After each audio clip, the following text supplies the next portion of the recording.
The electric charge of Mike Nichols' 1966 film adaptation of Edward Albee's play Who's Afraid of Virginia Woolf is generated by its deceptive simplicity. Following a university faculty party, a boozy middle-aged husband and wife, George and Martha, played by Richard Burton and Elizabeth Taylor, entertain a young couple new on campus. That's it. That's the whole of the setup, the entirety of the plot. The entire film plays out in just 2 locations with just these 4 characters, but what happens between them feels as massive as the movements of continents, as powerful as an elemental force of nature. As the hours of the party stretch into the abyss of morning, as the couples ingest copious amounts of liquor, the younger Nick and Honey are unwittingly swept up into George and Martha's maelstrom of a marriage.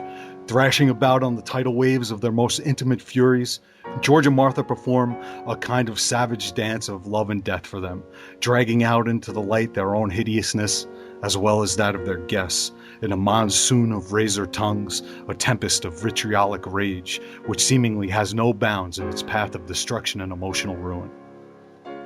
The play overcame controversy to become much lauded and awarded. The film adaptation was nominated for an armload of Oscars. It also marked the directorial debut for Nichols, a filmmaker who would go on to have a career laden with influential and powerful films. It also gives us Elizabeth Taylor's greatest performance committed to film.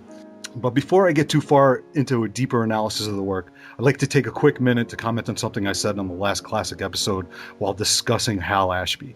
I said that I like too many films to be an effective critic, and after our recording, I told my co-host I resolved that no matter what film was to befall me on the next episode, that I was going to review it negatively. I'm chickening out. What I had in mind was a kind of exercise in film criticism, a sort of undermining of the pretense of the form. I've always actually wanted to do something like this, to take the same exact qualities of film as arguments for why a film is great, and then contradictorily why it sucks for the very same reasons. This critique of criticism I schemed would be a cheeky way of illustrating how silly all of this movie opinion business is. It would also be a way to keep myself in check. But I'm not going to do that here, not with this film, because in the end, by calling out the art of film criticism, I'd also incidentally trivialize the work being used as an example. And that would feel pretty sinful to me with Woolf. And this despite the fact that it's a film concerned primarily with the destruction of self-delusions we construct in order to live with ourselves. Delusions not unlike the importance with which a film reviewer often regards his own opinion. I do, however, want to pick up a thread that we were discussing in a related manner, that of escapism in cinema. I hastily commented that, first and foremost, we go to the movies as an outlet for escape, and that if the film we're watching makes us think or feel differently about our personal lives as a byproduct, then sure, fine, okay, great, whatever. Well, I need to retract that first and foremost part of the comment. Escapism You're retracting everything. I'm going back to the... Well, escapism is a valid reason for any to go to the movies. There are hundreds of reasons to go after all, but escapism isn't or shouldn't be first or foremost. I misspoke in my haste, and something Edward Albee said in an interview I found today made me regret it. I'm going to read an excerpt from that interview here because if the aim of this review is to persuade you to go and watch or rewatch this film, which it certainly is, then this excerpt will do it, if anything can. Albee's talking to the interviewer Studs Terkel here. Usually 1 or 2 people always walk out of every play of mine, either through good taste or because they're offended, one of the two. But I'd be more disturbed on the nights that nobody walked out of a play of mine if I didn't realize the incredible apathy that people bring to the theater with them, which connects with political responsibility too. If people would go into the theater realizing it's an arena of engagement rather than escapism, and if people would go to the theater to be upset and disturbed rather than merely being pacified and having their values reaffirmed, then on Broadway each year, you'd get more than 1 or 2 halfway decent plays surviving. People have got to realize that art isn't easy, and the audience must bring to the art at least part of the responsibility that the perpetrator brought to it. He goes on later to say, it's the function of creative people to disturb the piece. Some people ask me, why don't you write plays that I know exactly what the specific answer to the questions you're raising is by the end of the play? And I always have to answer to these people by saying that I find I can ask an awful lot more interesting questions if I don't have to supply the answers to them. If I limited the content of my plays to what I could give specific answers to, I think I'd write very dull plays. And also there are some people who say, why don't you write happy plays? Terkel comments here, your plays have violent laughs, to which Albee replies, laughter should be awfully close to violence and tears. while the laughter and tears and violence at work in Who's Afraid of Virginia Woolf plays like the notes of a symphony. And it's also evident that Albee is a man who's true to his principles. His primary intention with Woolf, I believe, is to serve us, to rock us out of our apathy, to prod us into the participation of the art, and to challenge our understanding of what love, caring, and marriage and truth is, and what they can be when we're truthful with ourselves. I won't profess to have the answers to the questions he's asking. I doubt if even he'd profess to have the answers, but I can at least try to state a couple of the questions. Can punishing and humiliating your loved one be a healthy expression of love? What happens when love is built on an illusion conspired by the lovers? What happens to their marriage once the illusion upon which it's built is obliterated? And so what happens finally when the stark, sleepless dawn breaks and the big bad wolf of plain truth rears its ugly yellow-toothed snarl at your doorway? Pleasure in our pain, the illusion and disillusionment of love, the hideousness of cold truth. These are big questions, questions that are sublimely and tragically human, questions that define the intricate contortions we make when bound to one another. They are the questions that reveal the hideous poses we strike to get through the night, the contours of our terrible stories. George and Martha's stories are epic poems they perform for themselves with eyes wide shut. They are grotesque vaudevillian shticks with a punchline poised on the pinprick of self-loathing and guilt and sadomasochism, a circus tightrope act of compassion and murder. The great Joan Didion once wrote that we tell ourselves stories in order to live. George and Martha tell themselves stories in order to love. Jesus, as if that's not enough. Later in that same interview I cited, Albee makes an offhanded comment to Turkle about how the naming of his characters, George and Martha, wasn't an accident. It certainly wasn't insignificant, and that when the play first came out, everyone was too busy talking about the husband and wife argument to notice or comment on the naming of these two, the symbolism of the whole entanglement he'd presented. Well, Mr. Albee, I looked at Woolf considering his greater significance and potential symbolism of this for the first time today. I looked at it thinking about the names, George and Martha, and what it might mean if America was their child illusion, if America was an idea, an ideal we paint into each other's eyes that binds us together, a fairy tale we believe in with all our being because we need to believe in something, don't we? And I asked myself if it could mean that maybe we've been stumbling along this American marriage drunkenly, like George and Martha, only our vaudeville act of destruction has been going on for over 200 years. And that, like them too, all this time we've been unable to discern the difference between truth and illusion, as Martha says. But we've been carrying on as if we did anyway. I asked myself, like George does in the picture, what if the idea of America never quite existed, or rather if it existed in a state of illusory perfection that we tear each other up over, mad and rabid, carrying picket signs or fistfuls of Wall Street dollars as we try, oh how we try to raise our child in perfection, despite the acid hypocrisy of the marriage. But something that's illusion can't ever quite be perfect, can it? Perfection is flawed by non-existence after all. And I asked myself what it might mean if some drunken night an inebriated, embittered, emasculated historian decided to let the cat out of the bag, to let it die, this illusion of America. What if he killed it while the younger generation, beaming with idealism or ambition or idealistic greedy ambition like we did before them, declares, "Oh my God, I think I understand," while cynicism sinks deep into his generation, and the Earth Mother, who called us all flops, is reduced to sloppy, uncontrollable sobs on the living room floor. I asked myself about this today, Mr. Albee. So you had not until you said not until today did you think about the symbolism when it came to George and Martha? Not that, yeah, Wow. no. I mean that's incredible. The I mean, yeah, yeah. and you stumbled upon that accidentally. Well, I picked up a book, a Studs Terkel book, a great book, actually, man. I'm probably going to buy it. I got it out of the library. He interviews all these great artists, actors, filmmakers, actors of the 20th century. And this guy, Edward Albee, is one of them. And he said, all he said was the naming wasn't accidental, but nobody was really talking about that. And it just dawned on me. I don't know, maybe I'm just thick or whatever, but did you pick up on that right away, Tom? No, not at all. Okay. And now, after you saying that, I mean, thinking about the movie now, like plays like a Twilight Zone episode. Like, it's just Yeah, it's crazy, isn't it? yeah, that's really weird. Hey, listen, I really had a I loved this movie a lot. I really was just blown away by everything about it. You know, you could the movie is extremely vulgar, which was surprising. Like very, very, very vulgar, and you could tell how it kind of like just precedes what is going to happen in the '70s with film.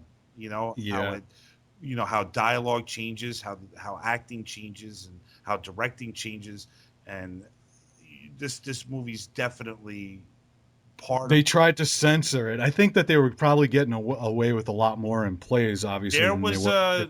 uh like anyone, I think, under 18 were not admitted into this film. I believe it Oh, was like an yeah. NC-18 or whatever it may be, but it was just really surprising to me how incredibly real everything was that I was watching, and I I was captivated immediately by everyone in this film: Taylor, Burton, Seagal, somewhat Sandy Dennis, but she's good. She's good. after watching it this time, I was actually pretty struck by how Yeah, good she was in she's the good. movie. I'm kidding, Yeah, yeah, yeah. mostly, Do but you mean Siegel? yeah, George Siegel. There you go. All right, sorry. Not Seagal. All right, Steven Seagal's not in the film. sorry, my bad. But I really did like it, Joe, and Yeah, I always hesitate. to watch a film that I suggest. Any film, really. Any film that you suggest, I hesitate.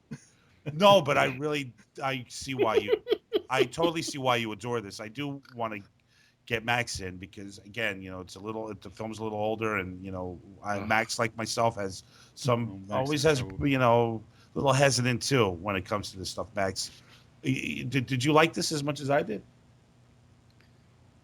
I did not. Ooh. Well, let's talk, Max. Hey. Let's hear it. Joe's passion and the way Joe challenges me is probably the number 2.5 reason I do this show. Because I've never seen this film. I've never seen Elizabeth Taylor act. Right. And Jesus. and I'm just like, do I really have to sit through this thing? First off, I have not only terrible experiences going to live theater, I just had one. The play was amazing. It was the great Dennis O'Hare, who's on True Blood and American Horror Story, telling the story of the Iliad. I did not want to go to this thing for any reason, and I loved it. The problem was I was having, as Joe says, a violent laugh in the middle of the show. I was having a very porous reaction. And the long white-haired old fuck sitting in front of me turned slowly and shot me a shit face because I was enjoying myself so much. And I forget that in live theater, you are not allowed to enjoy yourself. You have to sit and you have to eat shit and you have to suffer in your fucking seat. And I gotta say that I love Mike Nichols. Uh-huh. And I love the fact that he made this film and this was his first thing. But I was like, why don't we just shoot the play? Why are we making a movie of this thing? Because it's not inherently cinematic to me. Right. Now that said, Elizabeth Taylor is fucking hot. And now I understand why she was the sex diva and the bosomy, brassy broad that preceded her legacy or whatever. But fellas, for the first 45 minutes, I sat there with a migraine from these people. Wow. I don't know. I was into it immediately. No, well, good for you. I'm Yeah. really glad. But I don't know what it was. I was like, these people are horrible. And believe me, I've had at least 3 discussions about this film with 3 other people where it's the killing me softly moment. They're like, how can you say that? that was a masterpiece. You've never seen acting like that. Burton and Taylor. Mm-hmm. And I was like, wow, I'm the blind idiot that isn't. I would think that as an actor, you would really have a huge amount of respect for what's going on with those. Oh, sure. sure. I respect it, but I didn't. What is your problem with it, though? I didn't have any emotional reaction to it. I thought it was obnoxious. And I love the fact that in this day and age, there's only one man who could say, quote, I picked up a Studs Terkel book. I mean, Joe, you have to understand that you're a hero to me in so many ways. Because it's like you have a magic lasso. And I'm trying to run away from your tastes. And you lasso me to drag me into your and Billy's little cinema jerk-off world where I want to kill myself. But what I do, I force myself to sit through these things. Okay, in all fairness to Billy, and I'm not certain Billy is a fan or not a fan of this movie. No, hold on, because Billy did assign the films last week and this week. And I think it was a suggestion Joe made to Billy to put this movie in with the classics. Now, Billy, have you seen this movie before? And do you like this movie after watching it or seeing it before? I'm sorry, Tom. I left the show 10 minutes ago. God damn it. I have seen it before. And Okay. I like it a lot. Yeah. Yeah, I mean, I totally dig it. Dude, it's intense, man. Yeah, I have a problem with the stagey stuff sometimes. Right. And we just talked about that when we did the play adaptation show. Yeah, it doesn't always go over well with me, and I think that a lot of play to film adaptations are pretty bad. We had that whole episode about not as bad as Neil The Prisoner. Simon. This isn't as bad as The Prisoner of Second Avenue, Max. No. The Glass Menagerie is the exception.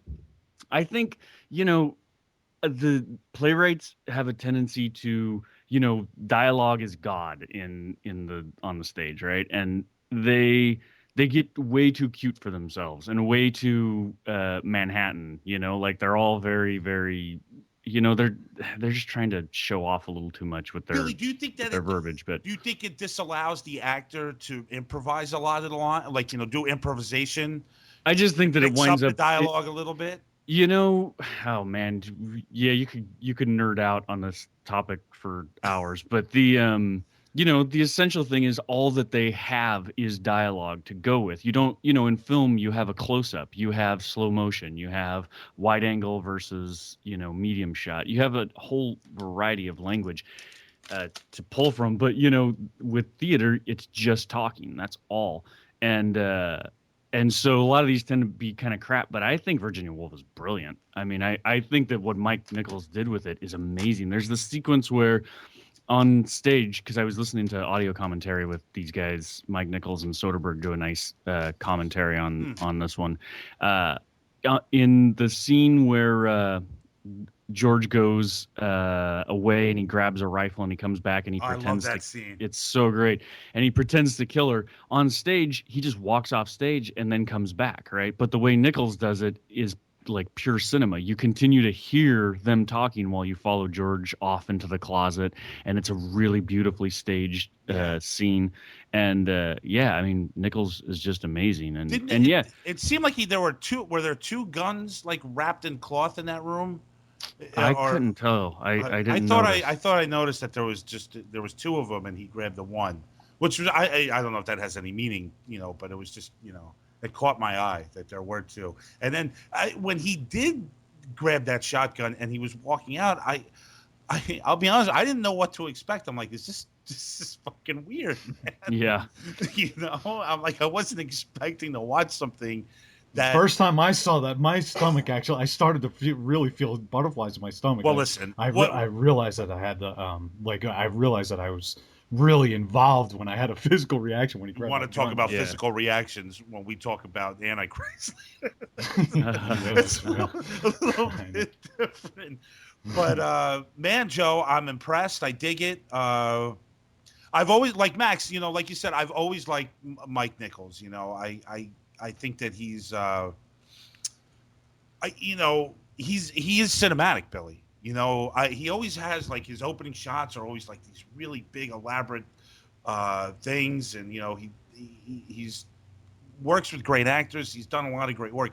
Although I've never seen The Graduate. Are you What? serious? I'm dead serious. Oh wow. Yeah, Oh my God, Tom. I've never seen it. A lot of people tell me that doesn't play well today, though. That it's kind of dated. Wrong. They're wrong. Because I just tried to watch Shampoo when we did the Hal Ashby movie, and that didn't. That was hard to watch. Tom, You should check that out. Tom, they're wrong. Okay.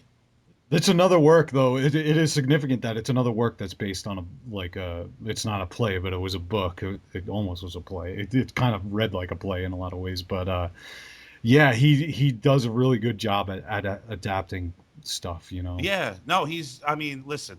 For this is it takes.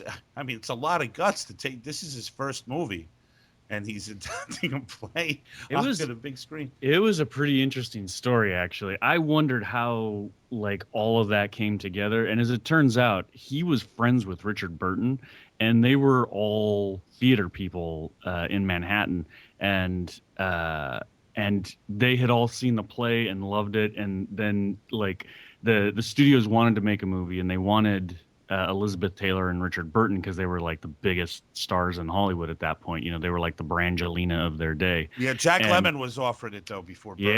Yeah. There was a bunch of people involved, but it eventually fell into their lap, and that's pretty much how Mike Nichols got the job, was because he knew Richard Burton. He was friends with them. So yeah, what I've always understood about Nichols was, and I think you were just saying that he had a whole league of theater people he surrounded himself with. He did direct plays.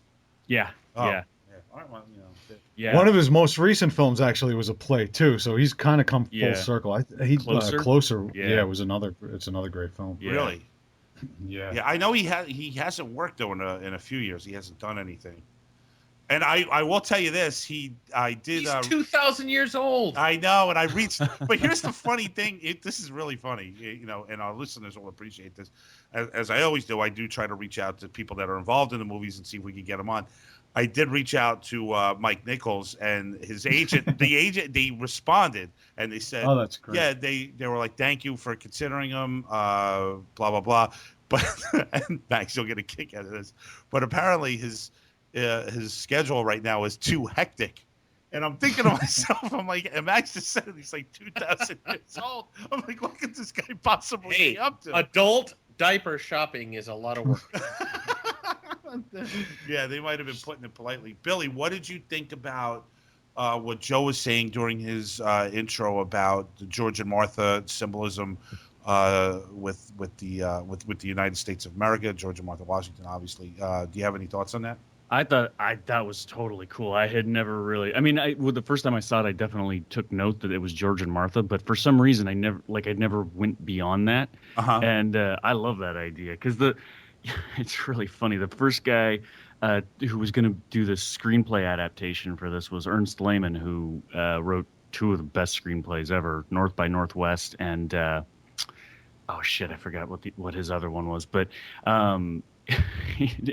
He was going to change the story. I guess this is a massive spoiler, so if you haven't seen the movie, just turn off right now.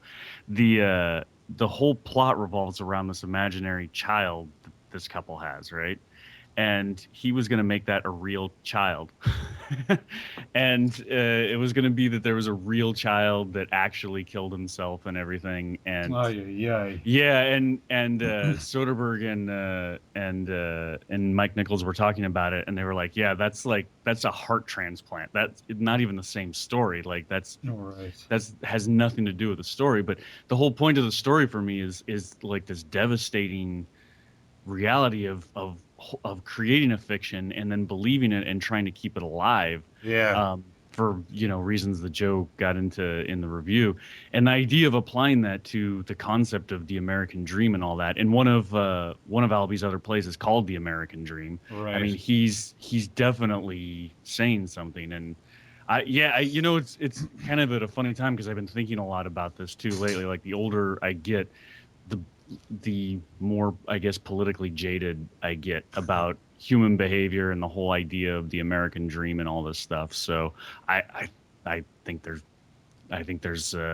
there's guts to that argument that he's No, kind of it's created an definitely allegory, you know. it's definitely there, man. He said his symbols shouldn't be CYMBALS. So he's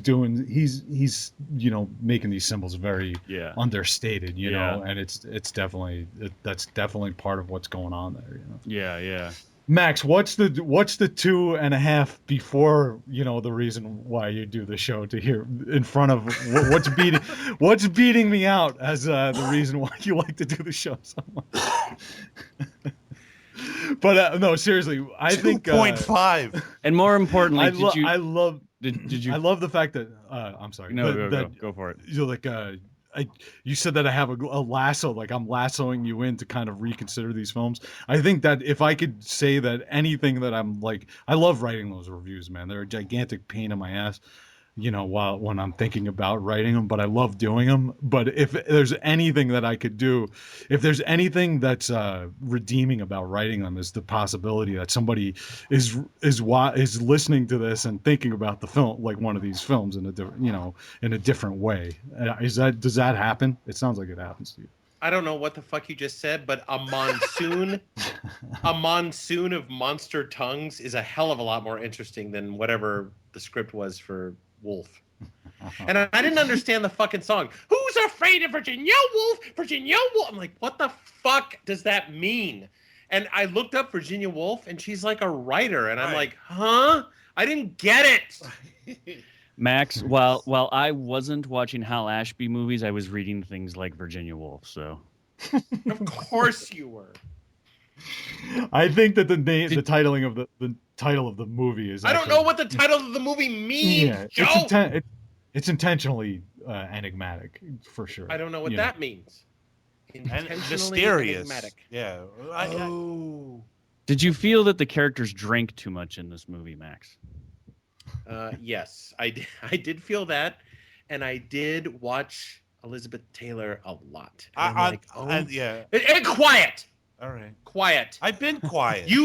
You have all talked enough. I love it. All right, go. I'm looking at this Liz Taylor, and I'm looking at her breasts held in this fabric, and I'm looking at her hips and her ass and her hair, and I'm just like, I want to fucking smell this woman's armpits. I want to stick my nose so far up her pantied ass. What?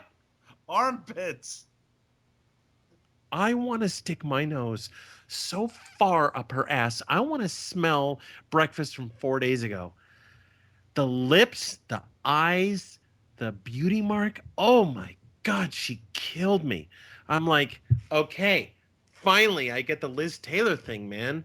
Because for the longest time, and listen, I like old-timey broads, but for the longest time, I didn't really see it. And I'm like, so much of her flesh is hoisted in fabric and wire. And I'm like, oh, she gave me a boner. She put on 30 pounds for this one. Yeah, I was just about to say that. Thank Christ. Yeah. Because I think right before this movie, Max, she did I think it's right before she did Cat on a Hot Tin Roof. Oof. And she is on fire in that film. Like, she is like this sexed up little thing. You should check that one. You would like that one. I'll check it out. Because you have to understand, all I knew was the fact that chick had like a skunky white streak in her hair and was hanging out with Michael Jackson. That's the only thing I knew about her. That's the beauty of movies, man. They're capturing their youth forever, man. She's been married like dozens of times or something. Is that true? I think so.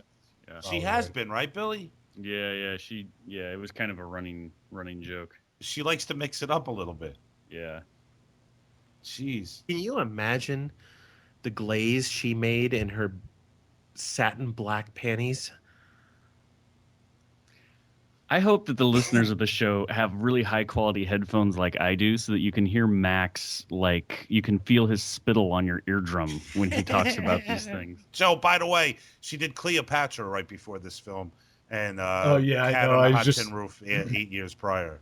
Yeah, it was quite a while ago. She is some ball of fire in that movie. But she looks great with that. Personally, I like the added weight.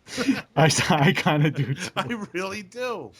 I don't like them thin, too. I like the way she looked in this movie, man. Yeah. Max, I'm with So you. Tom, what was your aversion to this? Because you responded with your typical like trying to reduce me to size or whatever. Would you cut that out with this movie already? Did you have some? Did you have some kind of? Who was that you just did?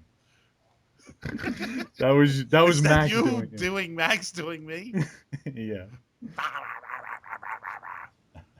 Why did you want to just stay away from this? Because I know you wanted to watch it. What an asshole. Dick. No, hey, listen, I'll be honest with you, dude. And this has always been me. I've been like this since I've been starting to get into cinema. Anything like pre-1970, I have problems with. And we've discussed this a million times. But listen, again, we do this show and we learn different things and we get turned on to different things. And luckily, I'm starting to open up a little bit. And, I think I'm becoming more and more receptive to checking the older films out. And not just checking them out, but really paying attention to them and understanding them and accepting them for when they were made and, how they influenced the shit that was maybe 10, 15, 20, even 50 years later. Again, when I pressed play on this DVD, man, and the movie began and they were walking back to their home and they got into their kitchen and, they were discussing about having a nightcap and Martha's like, nightcap, we have a company coming. We got a party coming.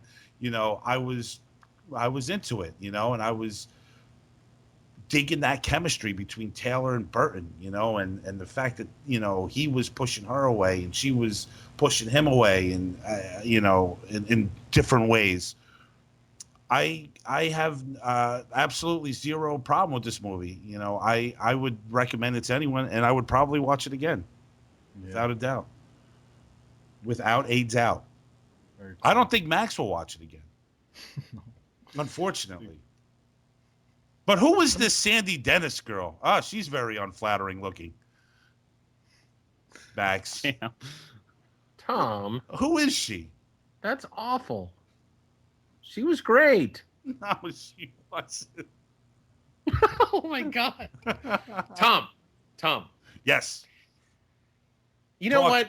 I don't even want to talk to you, but I'm going to ask you, what is your type of woman? What are you, a brunette guy? Are brunette. You a blonde guy? I do. I like brunettes. I like short. Are you into ass? Are you into boobage? Both. What's your thing, man? I enjoy both the ass and you the like boobs. A voluptuous woman? Yes, I do. I like, short, like ideally like anything under 5'5". 5'5" is like pushing it.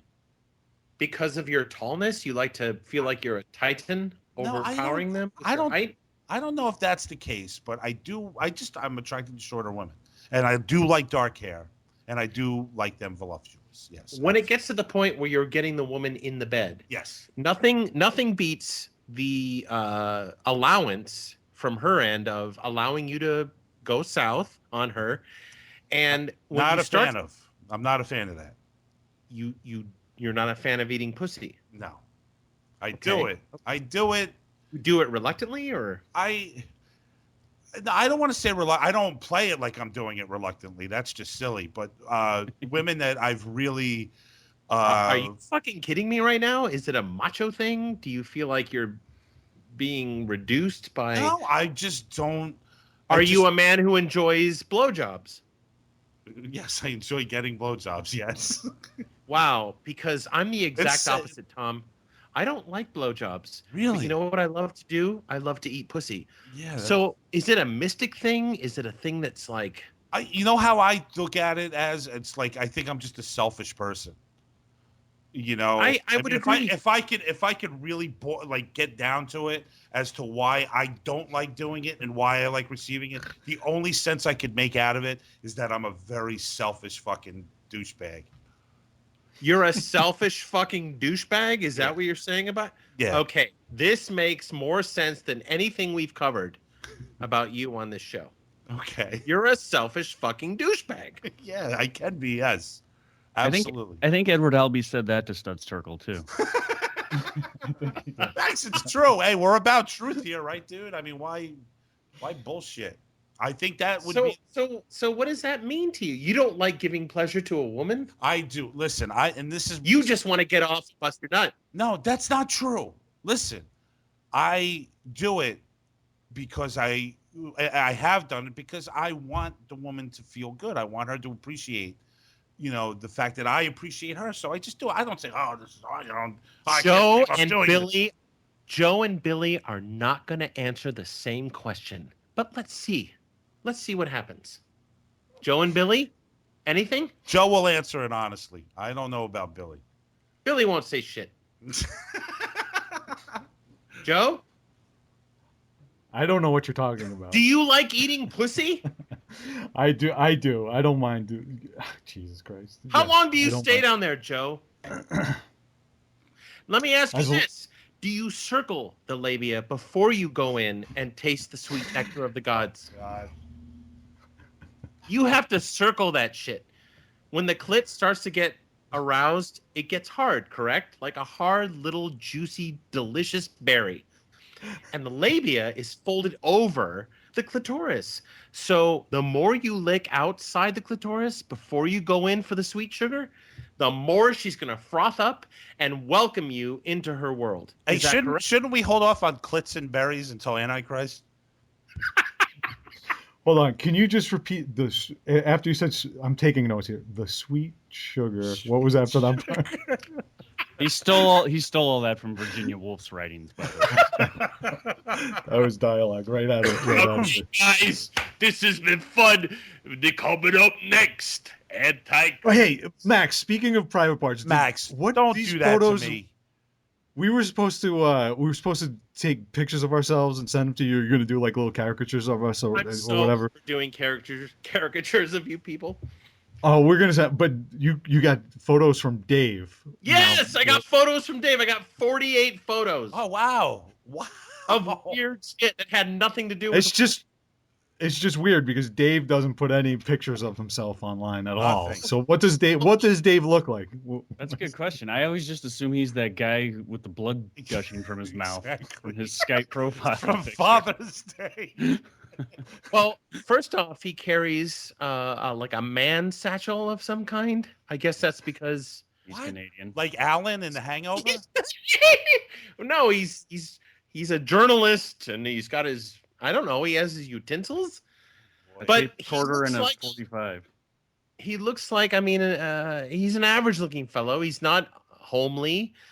He sort of blends in because that's probably good, considering the fact that he did a lot of coverage. I don't know. He has dark hair and dark eyebrows, no facial hair. You texted me that he sent you pictures of his anatomy. No, he sent me pictures of dicks. Oh, okay. Not his dick. Not his dick. I'm glad I got that. Whose dicks were they? Giant blood coming dicks, like in Antichrist, like big cocks. And I'm like, Dave? But Joe, I thought the same thing. I thought he was sending. Joe, I'm with you. I thought he was sending pictures of his own dick to Max. Maybe he thinks. I am glad I got that. Max, do you think one of them could be his dick? I don't know, because one was African American or black, and it was really big, and I'm like, is that Dave's dick? And then there were other dicks that were like, well, wait a second. But the photography was very clear, and the pictures he sent of himself were kind of foggy, like your photos, Tom. So I didn't really think those were his dicks. But I'm like, why am I getting so many dicks? Does he think I want to see them? A lot of people think I'm gay, so I don't know. Joe, there are like one or two. When he was on Facebook, I think there were one or two photos of Dave Pace. Like one of them, he was dressed as Hunter S. Thompson. That's right. I did see that one, but it's difficult to tell. He was in disguise. He was in disguise. Yes. He had the glasses and the hat and the whole thing. So Dave Pace and his 47 cocks. Jesus. So, Max, they just kept coming and coming. Like your phone just kept going off. I mean, it was like set stills from Gummo. Every picture. It was like weird dudes with beards and weird guys in the corner and creepy, fucked up. And they were amazing. But it was like, oh my God, Dave, how many more?